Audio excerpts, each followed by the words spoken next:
This is VK3CSJ in Narre Warren South.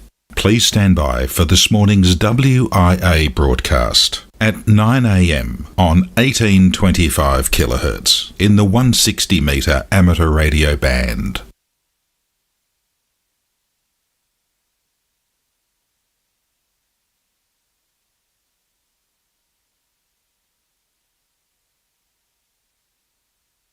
This is VK3CSJ in Narre Warren South. Please stand by for this morning's WIA broadcast at 9 a.m. on 1825 kHz in the 160 metre amateur radio band.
This is VK3CSJ in Narre Warren South.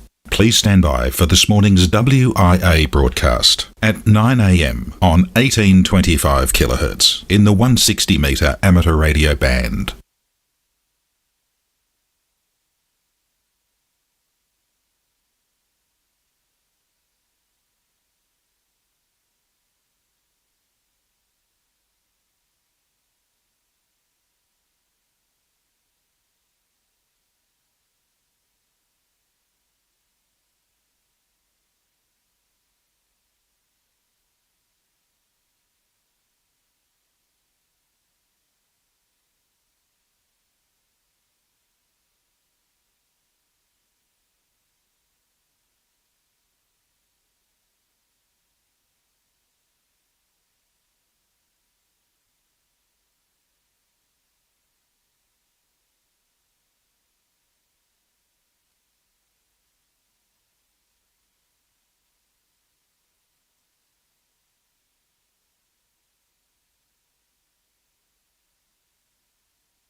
This national news edition originates from VK1WIA and is rebroadcast throughout Australia and around the world under a common licence published on the WIA website. This WIA national news service is copyright to the Wireless Institute of Australia, and rebroadcast is authorised only under the provisions of that common licence. WIA Director and Company Secretary Peter Cleave, VK8ZZ. From Australia, this is the Wireless Institute of Australia with the weekly news service. This broadcast is in text, audio and video and is accessed on wia.org.au. In WIA National News this week, a note in from Grant, VK5GR, to advise he will explain the WIA TAC band plan consultation live on Hayden VK7HH's YouTube channel, 7:30 p.m. Australian Eastern Daylight Time, Monday, December 1. December 7 is the WIA affiliated club's briefing webinar. WIA Director and Company Secretary Peter Clee, VK8ZZ, with all that's going on at WIA HQ, and Roger Harrison, VK2ZRH, Editor-in-Chief of Amateur Radio Magazine, with part 2 of all that's going on in AR Magazine. Plus, I'll ask the question, what has 5,000 batteries and floats? But wait, there's more, much, much more, in this edition of News from the Wireless Institute of Australia for week commencing Sunday, November 30, 2025. I'm Editor Graham, VK4BB. Ham Radio News. Nobody does it better. We are VK1WIA. Well, the election for 3 of the directors of the WIA is already upon us. As the WIA returning officer has told us, all nominations close on the 16th of December this year. Details are available in the November-December edition of Amateur Radio Magazine. The election will be conducted by electronic means and will be conducted in January-February of 2026. For those members who wish to do a postal vote, the application form is on the WIA news pages. Applications for a postal vote close on the 24th of December. The webinar for WIA affiliated club presidents will be held next Sunday the 7th of December at 4:30 p.m. Eastern Summertime. The WIA affiliated club's coordinator, Angelo, will be sending out an agenda and a Teams invitation in the next few days. This has been WIA Director and Company Secretary Peter Clee, VK8ZZ. Back again. This is Roger Harrison, VK2ZRH, Editor-in-Chief of Amateur Radio Magazine. The electronic edition of Issue 6 was posted on the WIA website on Monday last. With the issue's theme being outdoors, offshore and on the air, we have further articles under that beach umbrella. Greg Mew, VK4GRM, goes offshore to enthuse about his experiences over 3 days last June while attending the annual German ham radio equivalent to USA's Dayton, known as Messe Friedrichshafen. In German, Messe means fair, as in a county fair. With nearly 12,000 visitors attending this year from 52 countries across the globe, Messe Friedrichshafen is Europe's largest ham radio event. Moving on to an on-the-air topic, the Bayside District Amateur Radio Society from Brisbane sent us a story about the club's remote HF station, how a dream became a reality. Bayside is not the first club to set up a remote HF station, but the club members got together and wrote an article that gives us something of the inside story. Even this issue's op-ed article covers an on-the-air topic dear to many amateurs' hearts and minds. The regime of compliance with RF exposure limits we all suffer under. Never mind the abortive 1 kilowatt high RF power trial from over a decade ago. Firstly, op-ed is an old newspaper term, short for opposite the editorial page, usually meaning a probably contentious article airing a writer's strongly focused opinion on an issue of relevance to readers, but not necessarily aligned with the publisher's policies. Dr. George Galanis, VK3EIP, relates his experiences asking answers of the ACMA, trying to understand just what Australian amateurs have to comply with and why aren't candidates for an amateur qualification examined on it. That's it for me this week. Again, this issue has been brought to you by numbers greater than 5 and by the letter O. Amateur Radio Magazine, devoted entirely to everything amateur radio. I'm Roger Harrison, VK2ZRH, for VK1WIA News. We are VK1WIA. Now, international news with VK2LAW Jason. Hello. Several well-known radio amateurs are among recipients of this year's honours from the Radio Club of America, RCA, an organisation of both professionals and amateurs that has been promoting advancements in wireless communication for more than 100 years. The awards were announced in the fall 2025 issue of RCA Proceedings. Among the amateurs recognised this year by RCA are Julio Ripoll, Whiskey Delta 4 Romeo, long-time amateur radio coordinator at the National Hurricane Centre, recognised for his service at WX4NHC with the Barry Goldwater Amateur Radio Award, and Dr. Christina Collins, Kilo Delta 8 Oscar X-Ray Tango, this year's recipient of the Carol Perry WB2 MGP Young Professional Award. Dr. Christina is the Chief Operations Scientist for the Hamsai Personal Space Weather Station Network.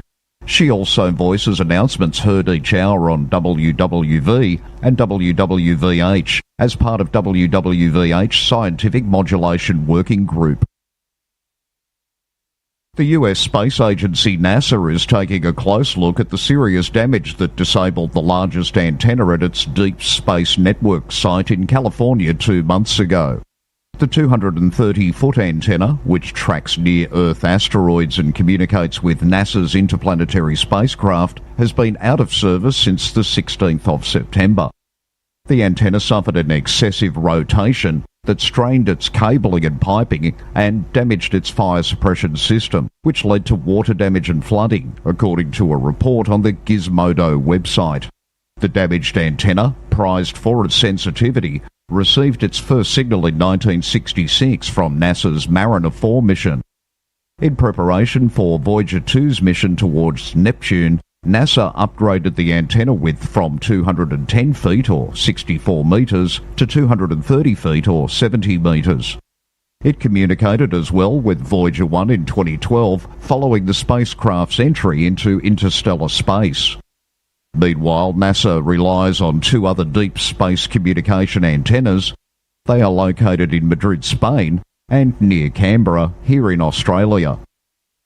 The IARU Region 1 Intruder Watch Service newsletter note that hardly a month goes by without the appearance of new signals, which add to the long list of known emissions and intrusions on our amateur radio bands. The newsletter reports with concern that our HF amateur radio bands are increasingly being used as a testing environment for new military-related systems and electronic warfare approaches. The free report can be downloaded from the Monitoring Systems section of the IARU website located at iaru-r1.org. Weird and wonderful and declassified. It's been 88 years since Amelia Earhart and Fred Noonan disappeared over the South Pacific, but until now the records of the search have remained classified. The records consist of photostats and copies of photostats of records relating to plans for the around-the-world flight, including a letter written by Earhart to President Franklin Roosevelt where she outlines her proposed route and notes that she will need to refuel over the Pacific. Earhart was friends with the Roosevelts, in particular Eleanor, the First Lady. On one occasion, the pair ducked out of a state dinner to go flying, both dressed in evening gowns. The purpose of the letter was to ask the President to use his influence to gain the cooperation of the US Navy during her flight. The last authentic transmission for Earhart, according to the report, came at 08:55, heading north and south. In the days that followed, there were reports of ham radio operators on the US West Coast and as far inland as Montana, picking up radio transmissions allegedly from the Lockheed Electra. Some were more credible than others. One received by the HMS Achilles, 225 miles north-northwest of Howland, was reported as Putman-Fly Kite, which was encouraging because part of the safety equipment aboard the Lockheed was a bright orange box kite with a special antenna to boost radio signals. The Lockheed company was sceptical of the reports that stated the airplane was in the water, as although the aircraft was designed to float with empty fuel tanks provided they were not compromised, the aircraft's normal radio power supply would not work if the airplane was in the water. For WIA National News, in Sydney, I'm Jason, VK2LAW. From here, there and everywhere, you tune to the Wireless Institute of Australia's National News Service. We are VK1WIA. Now, operational news with Felix, VK4FUQ. Hello there. November 29-30, this weekend. The CQWW is the largest amateur radio competition in the world. Starts 0000 hours UTC Saturday, ends 23:59 hours UTC Sunday. Following weekend of December 5 to 7, here's the running of the ARRL 160 metres CW contest. This for amateurs worldwide to exchange information with W/VE amateurs on 160 metres CW. DX2DX QSOs do not count for contest credit. Stations located in overseas and non-contiguous US territories may be worked by DX stations. This includes Alaska, KL7, the Caribbean, US possessions, KP1 to KP5, and all the Pacific Ocean territories, KH0, KH9, including Hawaii, KH6. These stations can work both domestic stations, US and VE, as well as DX stations around the world. As with each and every contest you take part in, make sure your logging software is up to date before the contest to be sure it will accept these QSOs. Dates again, first weekend in December, that is December 5 to 7, 2025. Contest period begins 2200 hours UTC Friday, ends 15:59 hours UTC Sunday. This is a 42-hour period with no time limitation. Also, December 6 to 7 is the 2025 CalBar DX contest. The CalBar contest is held by OR-ARI West Kalimantan region, coinciding with the 39th anniversary of OR-ARI West Kalimantan region in 2025. Purpose and objectives: improve skills among OR-ARI members throughout Indonesia while establishing a spirit of kinship, strengthening brotherhood and upholding the sportsmanship of the Indonesian Radio Amateur Contest. Participants are OR-ARI members who have a valid amateur radio license. Indonesian radio amateurs are expected to make as many contacts as possible with stations from within and outside the country. All band: 80, 40, 20, 15, 10 metre band, no arc band. Mode and exchange: SSB 59 plus serial number 001. Yoda Contest December. The Fisher's Coast Amateur Radio Club are hosting the inaugural VK Yoda Contest the entire month of December. Now contest-wise 2026. 1st of January 2026 NZART Centenary 100 QSO Challenge. To celebrate the start of the 2026 NZART Centenary year by making 100 QSOs with amateur radio stations in 24 hours. QSO Party Day contest organised by Marconi Club is scheduled for Saturday, January the 3rd. The purpose of the event is to introduce the club and CW to the younger generations. Further information may be found at marconiclub.it. Jockite Memorial Field Day, February 28, Saturday and Sunday, March 1st. May, Harry Angel Memorial Sprint, May 2nd. Now let's open the DX window to the world. Following is cancelled. Team S21 STX from deep inside the Sundarbans, organised by Bangladesh Amateur Radio Club Khulna, is cancelled. Due to unexpected circumstances, the team says. The current conditions no longer allow us to safely and effectively carry out the S21D expedition as intended. Special Event Station GB130WRD is active until today, the 30th of November, to mark the 130th anniversary of the discovery of X-rays. Recently the station was spotted using FT8 on the 40 metre band. QSL directly to M0KZT. See QRZ.com for more information. The 310K team has added a skilled medical and support team for the 2026 Booby expedition. 6 experienced professionals, one of them is HB9 FKF in medicine, security, evacuation and emergency situations, will assist with camp setup, maintenance, safety and weather monitoring. The team is ramping up preparations to depart from Cape Town in February. LA7 GIA reports, "In 2 weeks we plan to make the next payments, totaling $650,000 USD. By then, they will have invested approximately $1,650,000 USD in the BBE expedition." For WIA National News, I'm Felix VK 4FUQ Inningham. From here, there and everywhere, you tune to the Wireless Institute of Australia's National News Service. We are VK1 WIA. Now, Special Interest Group News with Cole, VK3GTB. Hello, first cab off the rank in Worldwide Special Interest Group News this week. It's astronomy and wireless weather. Ever wondered what MUF, TEC or what sporadic ES are when you look at the space weather prediction charts? In February, the REAST presentation night is for you. Roger Harrison, VK2ZRH, will guide both live visitors and those connected via the REAST YouTube channel through real science and practical techniques behind understanding radio propagation and space weather.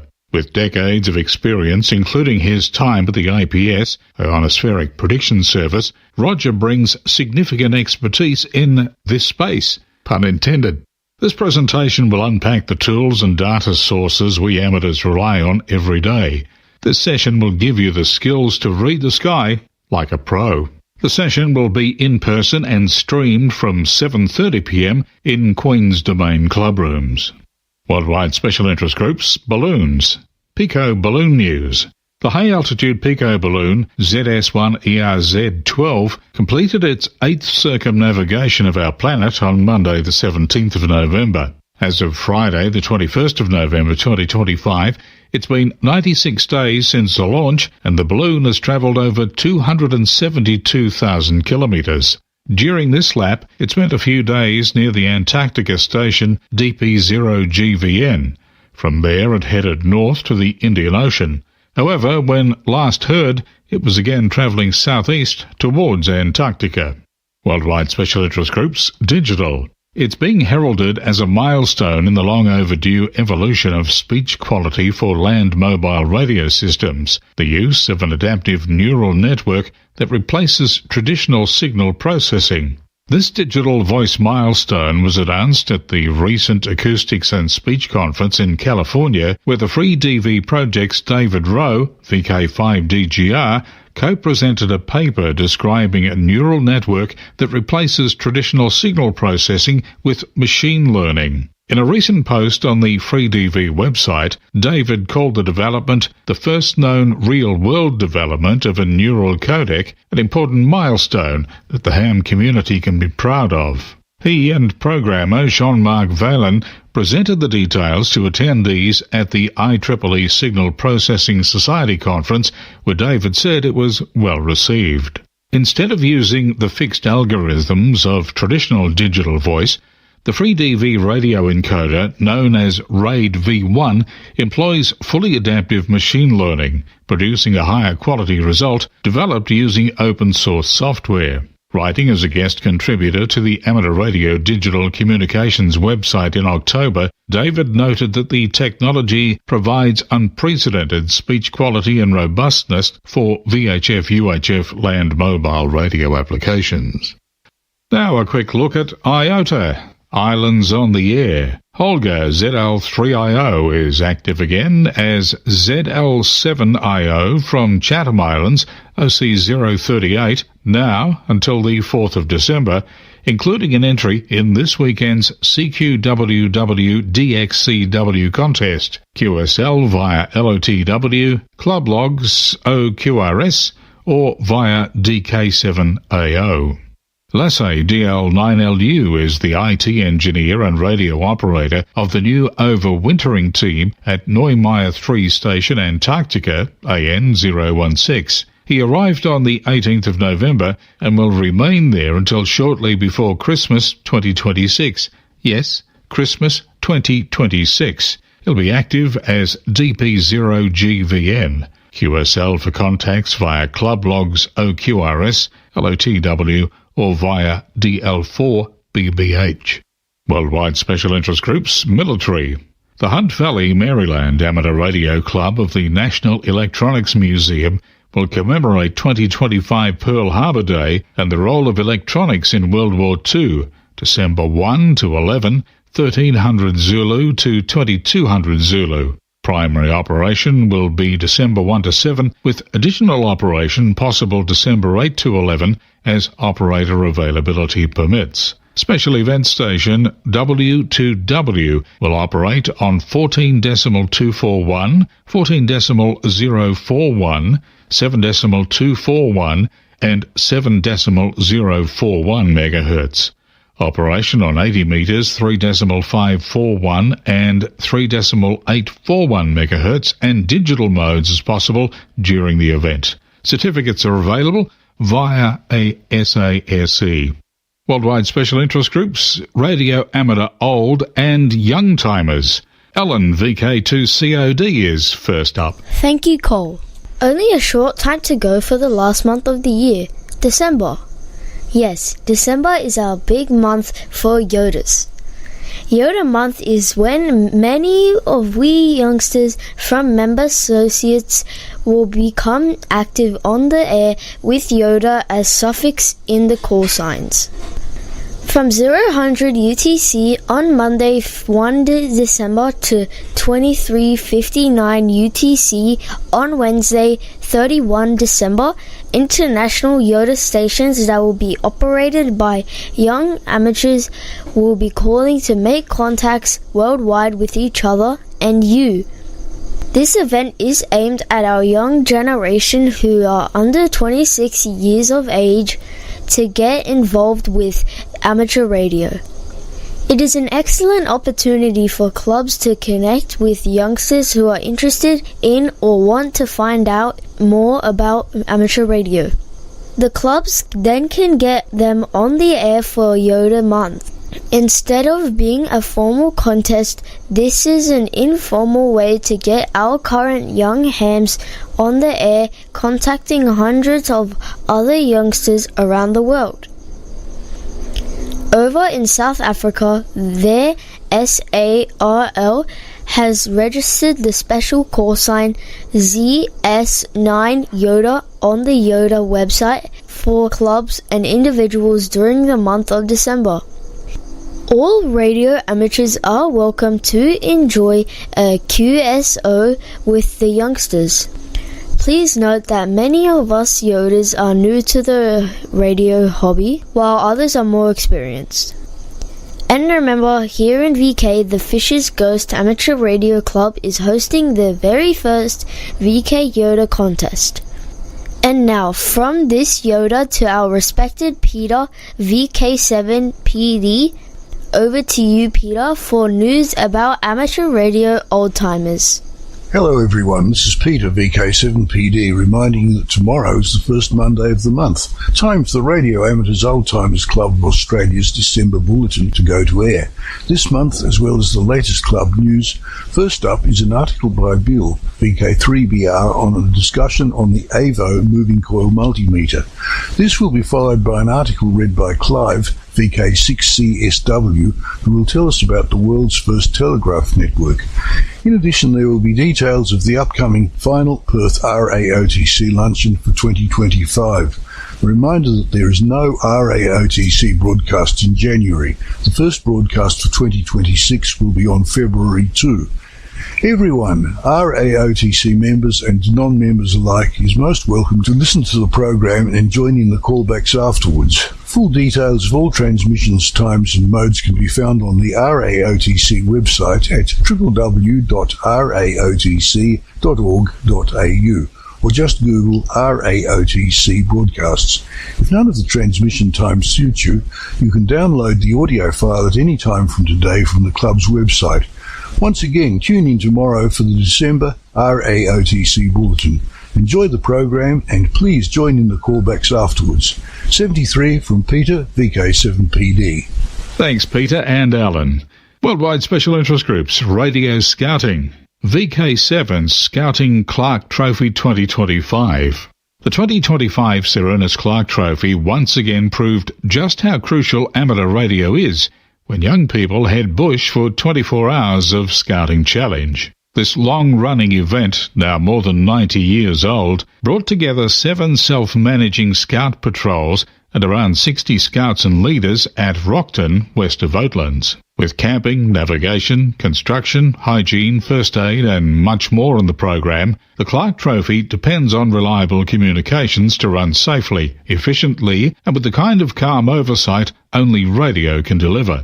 This year's site offered the perfect terrain for a radio-heavy event. A high central hill provided an excellent vantage point for the amateur radio headquarters, allowing operators to monitor handheld UHF CB patrol radios across the entire property. Scouts used those radios to move from activity point to activity point, reporting their progress, locations and camp coordinates using GPS, maps and basic radio procedure trained for ahead of time. Amateur operators maintained a 3-channel system. 2 UHF CB channels for activity and patrol traffic, and a dedicated 2-metre amateur frequency linking headquarters with base. Both HQ and base ran 24-hour coverage, logging every transmission, providing location checks, and standing ready for emergency calls that thankfully never came. Throughout the night and day, leaders frequently checked on patrol positions, and radio operators were able to provide accurate sit reps and campsite details to keep scoring and inspections moving smoothly. Oh, and for the record, the Lindisfarne Scout Group claimed the 2025 Clark Trophy and flag, and every participant walked away with a badge, including the radio operators who helped keep the whole adventure safe, connected and running without a hitch. Well done, everybody. Worldwide Special Interest Groups, Rescue Radio, USA Skywarn Recognition Day 2025, cancelled.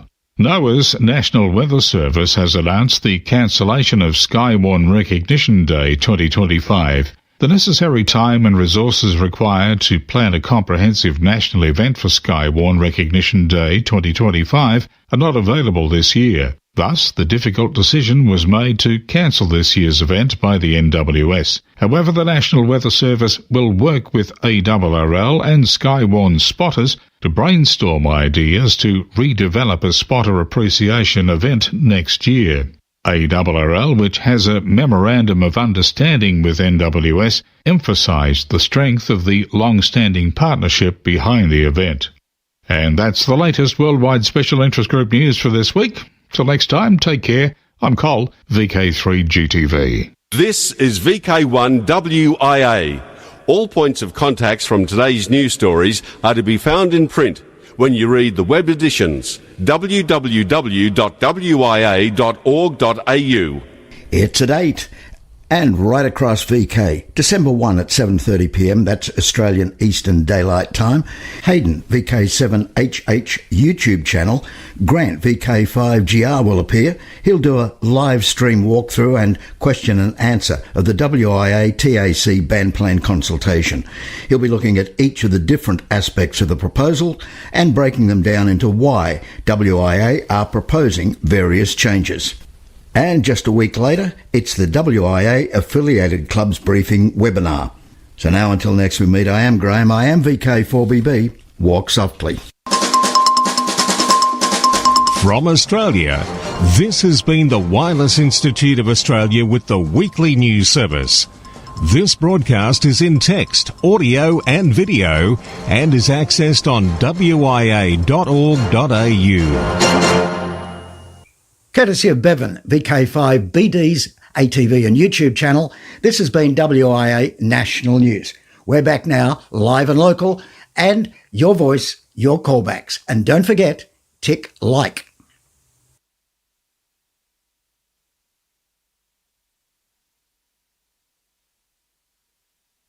Greetings, listeners. This is VK3OTN, the official station of the Radio Amateurs Old Timers Club of Australia, with this month's news and information bulletin for members and friends of the club for December 2025. I am Andrew, a VK3 Charlie Alpha Hotel. Details on when to hear the news and information bulletins are available at the club's website, www.raotc.org.au.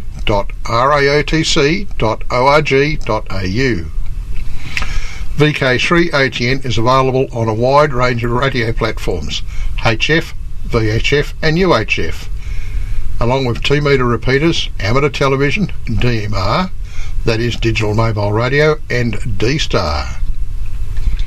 These news broadcasts are available for download for up to 6 months, just in case you missed the original news broadcast from the RAOTC website. Just put RAOTC into your favourite search engine. If you'd like to contact the club, then why not send us an email? Our address is raotc@raotc.org.au. I hope you enjoy this month's news broadcast. Welcome to the latest club news for December 2025. It's coming into the festive season, and this gives time for many of us to get together with friends and family and catching up with old acquaintances, as well as perhaps making some New Year's resolutions. This allows many of us to ponder some situations that many usually try to avoid. Hopefully the following thoughts will allow you to see how I came to this topic. Some years ago, one of my uncles, who was a retired electrical engineer in another big city in another state, decided that as a new retirement activity he'd restore some older valve broadcast radios. I'd given up on trying to get his mind around the idea of becoming a radio amateur in order to broaden his social activities and at the same time offering a technical interest. So he set about collecting old radios in various states of disrepair. He trawled around eBay and various other outlets, and in a few years had a collection of around 30 or more radios, of which I think he partially restored 2 of them. He never bothered joining the HRSA, which is the Historical Radio Society of Australia, preferring to go it alone. Fast forward a few years and he had to move out of his family home into a low care aged facility. His family, who lived nearby, would face the disposal of his collection of radios, as well as a lot of other things, and they approached me as to what to do, and they had no idea where to start. I certainly had nowhere to keep 30 old mantle radios if I transported them to Melbourne. It looked like at the time they were indeed going straight to landfill. After a few phone calls, they were put in touch with a member of the local chapter of the HRSA who still lived quite some distance away. Their best offer available was around $300 for the whole lot, a tiny fraction of what they originally spent buying them. The takeaway from this is, if you are happy to have your life's collection of equipment, books and so forth goes into landfill or sold for a price that makes Black Friday sales look extravagant, then the good news is sit back, relax and do absolutely nothing. Shortly, John, VK3MK, will expand on this and give us a collection of thoughts that listeners will also find on our website. With the RAOTC being a national club, it's really outside the core goals of the club to be involved in resolving silent keys equipment disposal.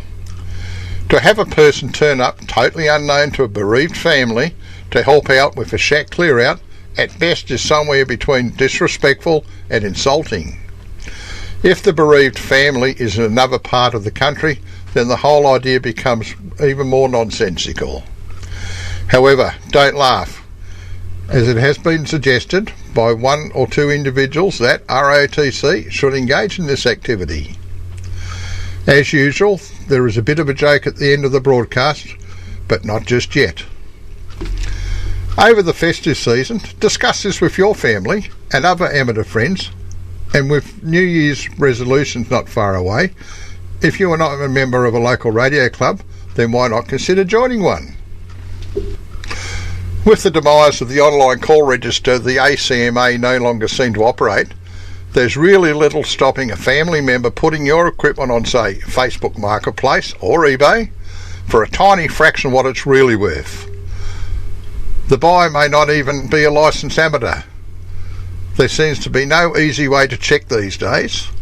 They can look up the ACMA database and choose a call sign that may either be allocated or not, and then proceed to get on air as a pirate with equipment that was once yours at a very low cost. It's not unknown for entire shack clear-outs to go straight into landfill. Is this the legacy you wish to leave? Requests for help.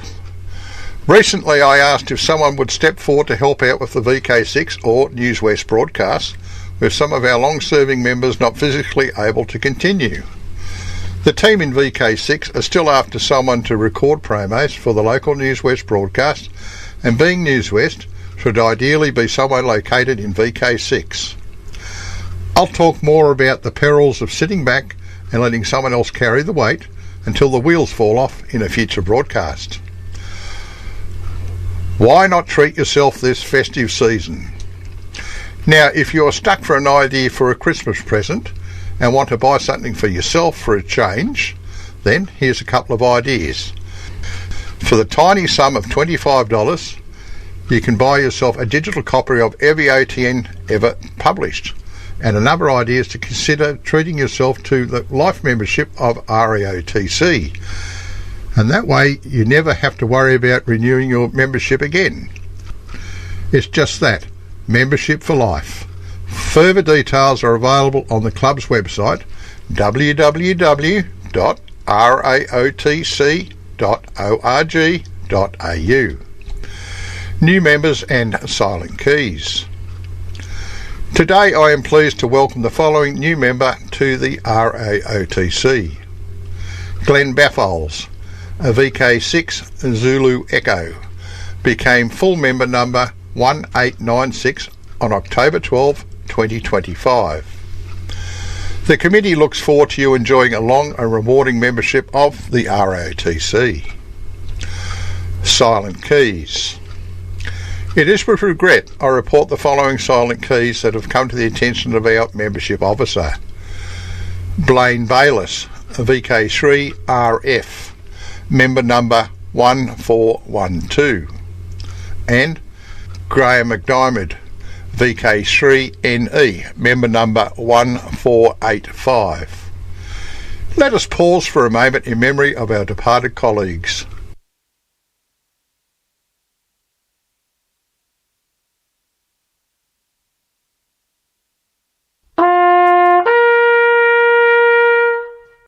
And that's about all the club news we have for you this month.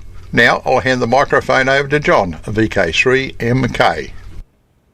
You are listening to VK3OTN and associated relay stations. Planning ahead. Disposal of deceased radio amateurs' equipment. This article is an edited version of one that was prepared by Ian Godsall, VK3JS, some time ago at the request of the RAOTC committee, and is something all radio old-timers should think about. Till death us do part is usually associated with marriage. A similar sentiment probably exists amongst amateur radio operators regarding their equipment. We all know operators who never get rid of anything, and those who upgrade regularly as well as adding to their shacks when a new interest comes along. All this is fine and it helps the sale of new gear. However, time passes and we eventually get to a point where we think of retiring and possibly start to run into health difficulties, which for some may lead to a lessening of on-air activity and interest in the hobby of amateur radio. This is normal enough, but sadly the next step is often overlooked, and that is making arrangements for our final illness and eventual death. For many of us, a family member has been asked to look after our affairs, but the question arises, have we fully briefed this loved one on all our wishes? If we have not, then we run the risk of a relative suddenly being confronted with a room full of that stuff and having no idea what to do with it, particularly if we have a large tower and beam antennas in the back garden. Are you in this category, even if you're still in good health and quite active in the hobby? Have you wondered what to do with your rigs if you do get sick, or what will happen to your beloved equipment in the event of your death? If this is you, but you've not thought about it, then it is suggested that you stop for a moment and consider these questions. The Radio Amateurs Old Timers Club is sometimes asked if there is somewhere to go with Dad's equipment. While the club can offer advice about who can assist, it does not offer a resale service. The RAOTC committee feels that it is a subject that needs to be aired for the general good. One could always ask the WIA, Amateur Radio Victoria, or the local radio club. The departed radio amateur may have been a member of a local radio club, so that would be the place to start. Some clubs will try to sell off used equipment, or an individual member may help out, especially if he had been good friends with the deceased. But it is something that we should think about and not leave until it is too late. It's not being melodramatic or tempting fate, just being realistic. May you enjoy your hobby for many years to come, but like Boy Scouts, be prepared. This article is also available on the club's website, www.raotc.org.au. If, after hearing this, you still have questions about the disposal of the equipment of a deceased radio amateur, you can contact the RAOTC committee either by email or telephone. Contact details can be found on the club's website or in OTN. This is John, VK3MK. Thanks very much, John. This month, once again, we have several interesting technical articles for you. First up is an article read by Bill Roper, VK3BR, and a discussion on the AVO moving coil multimeter, which I'm sure many amateurs will have encountered over the years. This will be followed by an article read by Clive, a VK6CSW, who will tell us about the world's first telegraph network. I hope you enjoy both these articles. So now, let's hand the microphone over to Bill, a VK3BR. The AVO Moving Coil Multimeter. This is an article written by Mike Smith, a specialist technical writer, and was published in the July-August 2013 issue of Radio Comms, and I quote, "The remarkable AVO Mark VII moving coil multimeter remained in production from 1936 to 1986. No self-respecting engineer was without one. It doesn't seem that many years ago, when the average radio engineer or technician had a very limited arsenal at his or her disposal for identifying and correcting problems.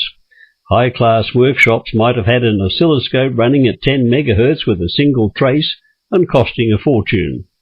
There was that mysterious instrument known as a Bell voltmeter that largely presented a high impedance load to the circuit under investigation, and there were signal generators and wattmeters, and more specialized instruments such as the grid dip meter, field strength meter, and the SWR meter. But apart from the ubiquitous small screwdriver in the top pocket, the tool most technicians relied on was the moving coil multimeter, and if it was worth its salt at all, it had to be one from the AVO range, the first of which appeared in 1923 as a 7-range instrument. The model most well known to radio engineers was the Mark VII. Specifically designed for radio work, it was promoted as a high-sensitivity device for radio and electronics, and stayed in production from 1936 to 1986. With 1000 ohms per volt sensitivity, a current range to 10 amps, and a voltage range extending out to 1000, the Mark VII also had power factor and wattage units available as add-ons to increase its versatility. Each AVO, amps, volts, ohms, model had a very long production run, and some were quite extraordinary. The Model 8, for example, was introduced in 1951 and continued until 2008, the year of the company's demise. Even the earliest models had the large, distinctive, kidney-shaped viewing area, which was to last until the end. They all had knife-edge pointers and a parallax correcting mirror. These meters, although regarded with great affection by their thousands of users, were eventually overtaken by technology. The makers did not wish to follow up. The digital multimeter, or DMM, became master of the field, and instruments such as the Bell voltmeter faded into irrelevancy. Having said that, there are still many people out there who prefer the comfort and familiarity of a moving coil meter and its needle that swings across a scale. Precise measurement may be a little more of a challenge, especially in the low ohms range, but it is the skill of using an instrument with a Rolls-Royce pedigree that is part of the attraction. While today's analog multimeters have great sensitivity, sometimes up to 100,000 ohms per volt, and a wide selection of switchable ranges, many of them have relatively small display scales that make it difficult to get an accurate reading. Compare a digital multimeter whose overall accuracy may be 0.8% with an analog struggling at 3%, and it soon becomes obvious why AVO has slipped from the lexicon and the workbench. There is little doubt that the digital multimeter currently reigns supreme. A very high impedance that puts minimal load on the circuit under test, and its great accuracy have ensured its universal adoption. Oscilloscopes, too, have advanced out of sight. Once they were a desktop fixture.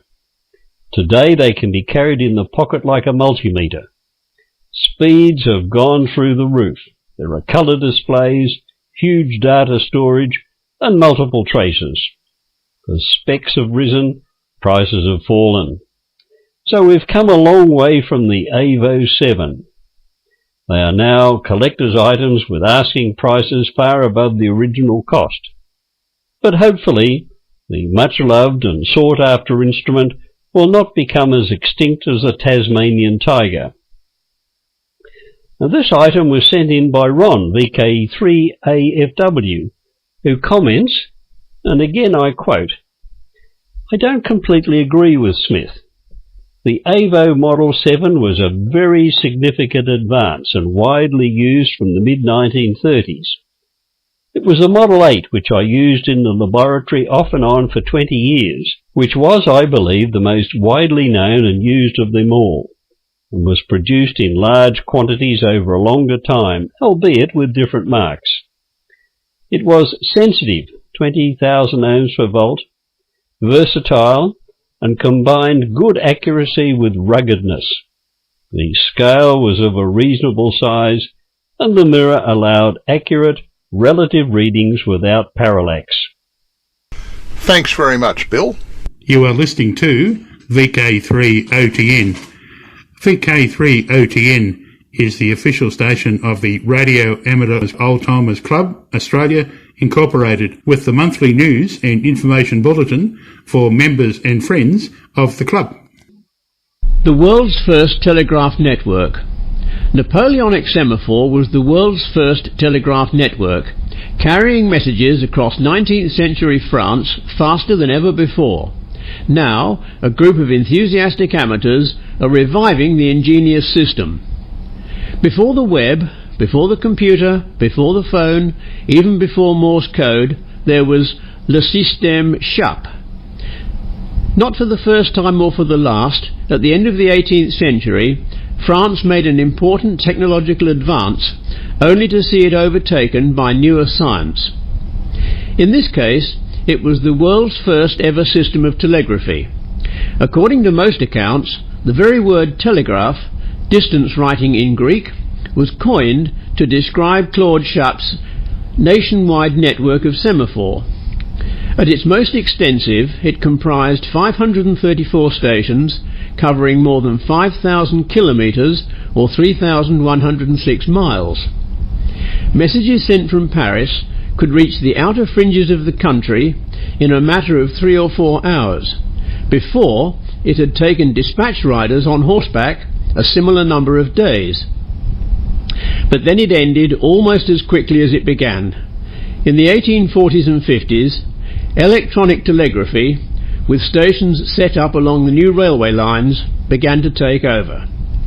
The Chappe stations disappeared into obscurity, plundered for materials and buried in vegetation. Only in recent years has a resurgence of amateur interest permitted a handful of sites to be rescued from oblivion. One such is the station of Mollard-Fleury, halfway up a mountainside near Medan in the French Alps. Enthusiasts worked out the probable location by consulting maps in the archives in Paris. In 2002, they found the remains of the post in woods above the village of Sardières. Now they have just built an exact replica, using original designs drawn up by an inspector on the line. Visitors who make it up the brisk climb find a 2-room cabin of wood and stone. The second room contains a system of wheels and pulleys, controlling the signal system, which is set on a mast above the roof. A panoramic view looks southeast across the valley to more snow-capped mountains. Beyond is Italy. This station was part of the Lyon to Milan line that Napoleon built in 1805 as he prepared to resume war in Italy, explains Bernard Pinault, who over the summer will give demonstrations of the semaphore. Ultimately, it extended as far as Venice, allowing the emperor to get messages to his armies in northern Italy in a matter of a few hours. One such message has been discovered in the records of a nearby village. It reads, "The Legion of the South may recruit men in Turin from among the Piedmontese prisoners of war or Austrian deserters. However, it must not recruit men who are not from Piedmont." This message would have been transcribed into semaphore signs by a superintendent in Paris. It would then have been passed down the chain of stations, each about 10 kilometres or 6 miles apart from the next. In each hut, a single operator had the task of surveying his neighbours by telescope. As soon as there was activity, he copied down the signals and passed them on. Of the meaning of the message, the operator had not a clue. He merely worked the machine. Born into a family of scientists in western France, Claude Chappe, from 1763 to 1805, made the important observation that the human eye is excellent at discerning angles. So he designed a system built around 3 parts: a long central beam with 2 shorter arms attached at either end.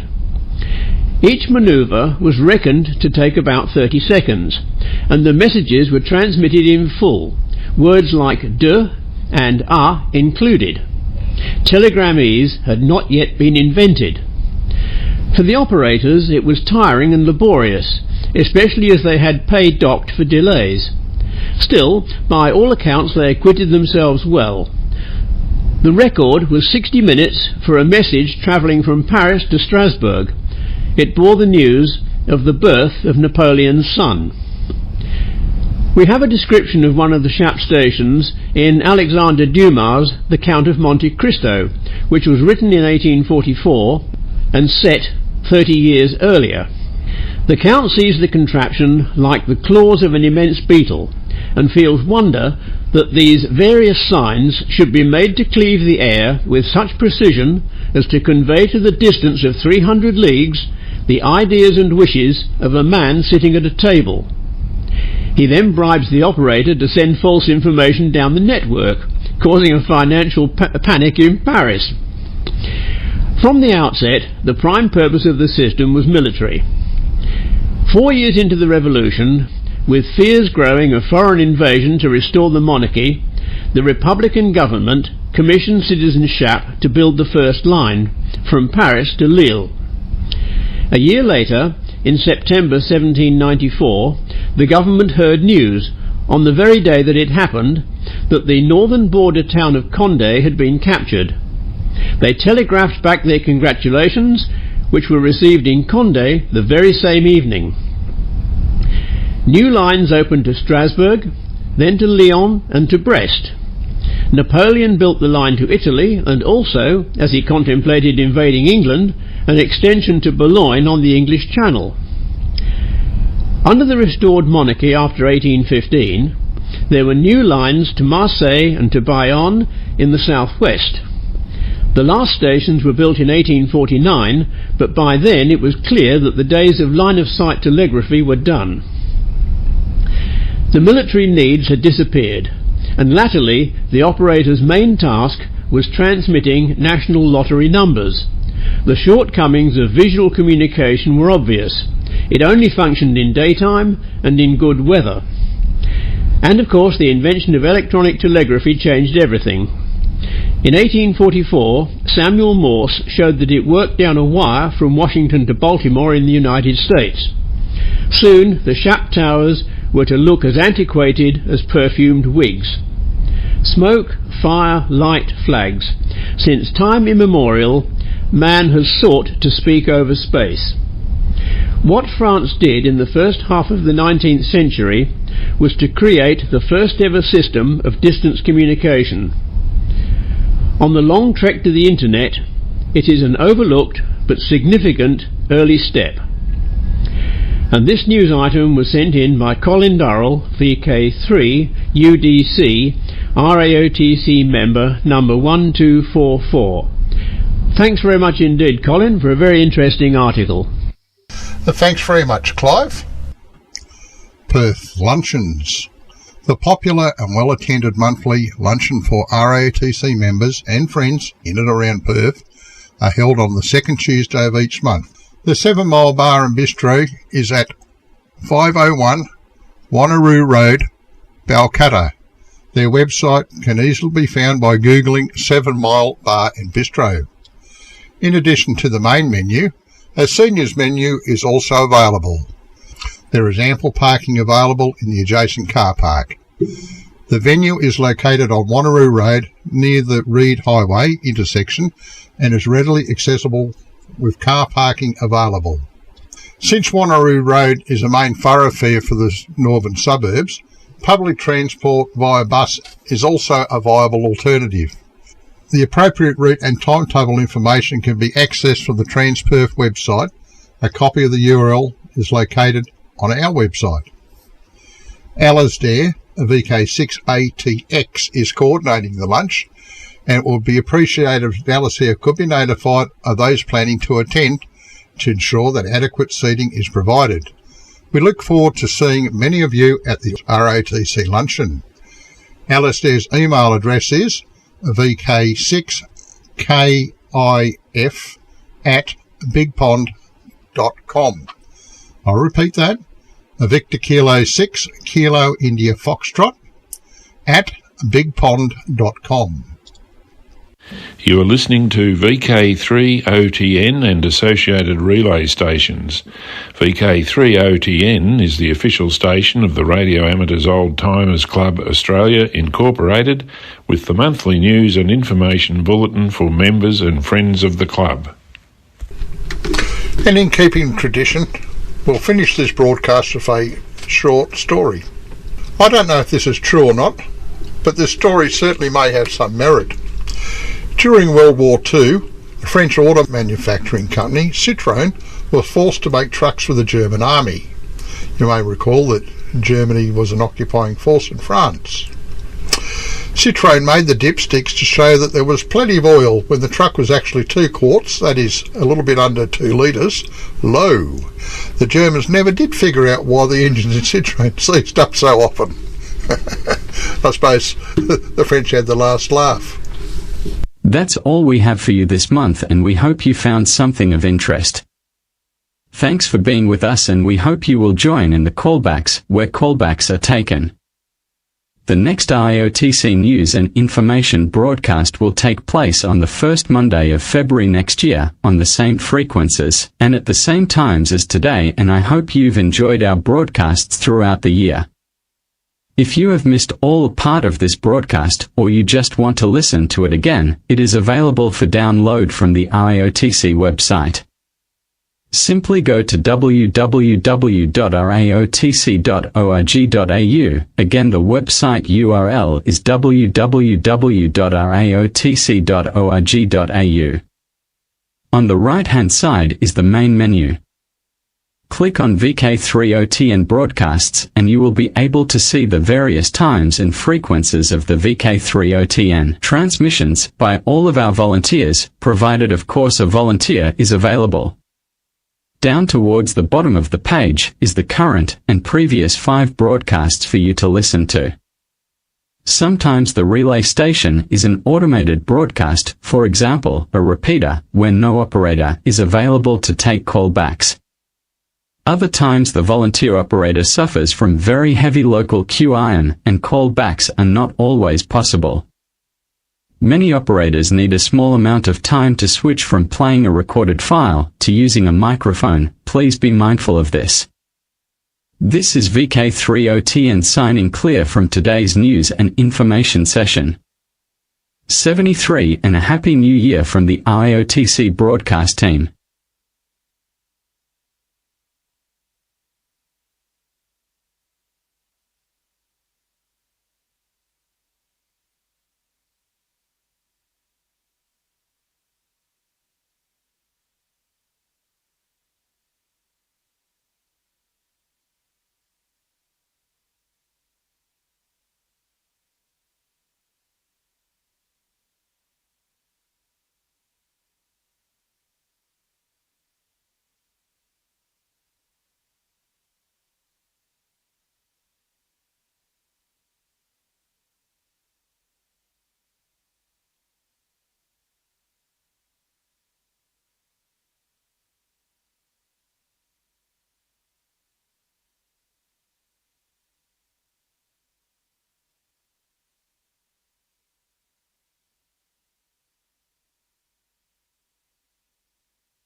2, 3.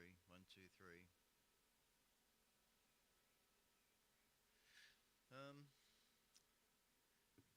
VK3HK, VK3CSJ. Yes, go ahead, old man.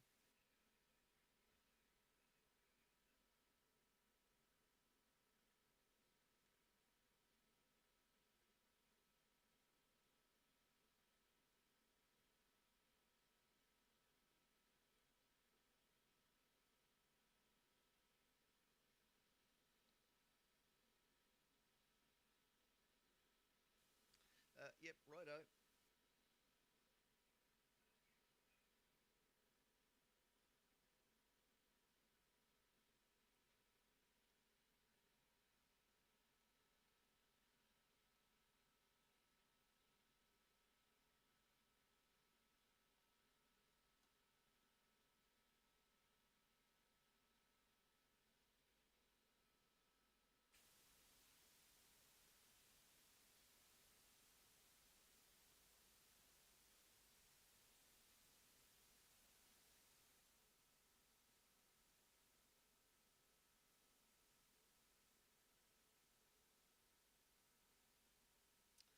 VK3CSJ, VK3CSJ on 1825 kilohertz, listening on the frequency for any contacts.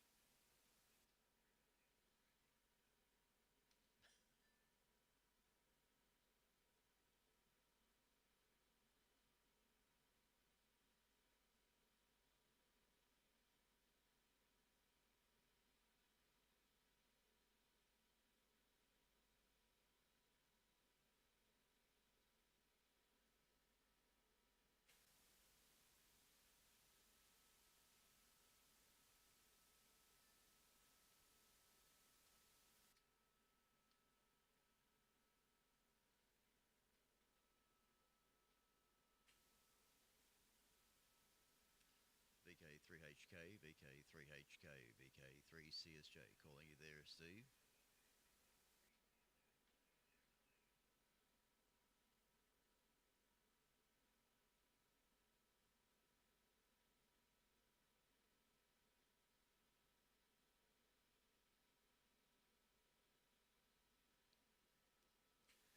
VK3CSJ monitoring 1825 kilohertz.